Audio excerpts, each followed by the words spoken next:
En 2015, les initiatives d'investissement public et l'augmentation de la productivité agricole ont amené le Togo à enregistrer un taux de croissance de 5,3%. En 2016, ce taux de croissance connaîtra une baisse de 0,3%. Une situation qui s'explique par la contraction des investissements publics, un recul de croissance chez les partenaires commerciaux. À cela s'ajoute le détournement du trafic portuaire vers d'autres ports de la région en raison des nouvelles politiques fiscales et douanières jugées trop exigeantes. Les investissements récents qui ont été opérés sur le port autonome de Lomé et avec la réforme sur l'OTR, c'est-à-dire la mise en place de l'OTR, ont tant soit peu découragé un certain nombre d'opérateurs qui, quelquefois, pensent qu'ils peuvent trouver mieux ailleurs, c'est-à-dire emprunter le port de Cotonou, de Tema ou encore de la Côte d'Ivoire à Abidjan. Les réformes que le Togo a connues pour améliorer son secteur des transports et aussi sur le point de la fiscalité,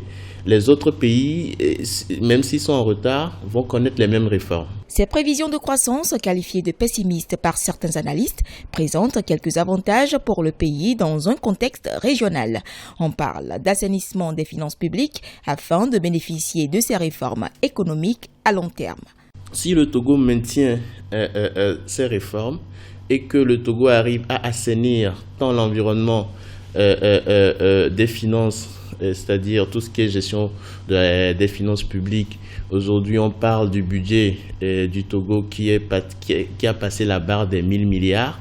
Et nous voyons que pour la première fois depuis 2000, le budget de l'État va à l'Assemblée avec le respect des délais constitutionnels, c'est-à-dire 45 jours avant la fin de l'année. L'amélioration de cet environnement et l'impact des réformes sur l'économie, sur le moyen et le long terme sera très positif. Nous allons rentrer forcément dans un rattrapage de croissance sur les 5 prochaines années.